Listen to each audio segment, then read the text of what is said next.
এই দেখুন বন্ধুরা, তোমাদের দাদাভাই মাছ এনেছে, এই মাছ ভাজছি।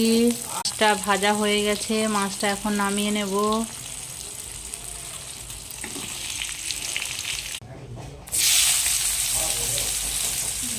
এখন পেঁয়াজ দিচ্ছি, পেঁয়াজটা ভালোভাবে ভেজে নেব।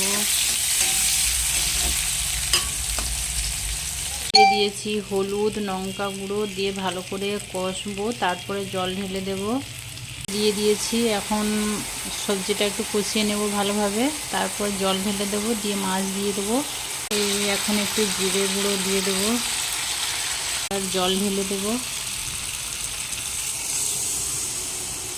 জল ঢেলে দিলাম, এবারে মাছটা তুলে দেব।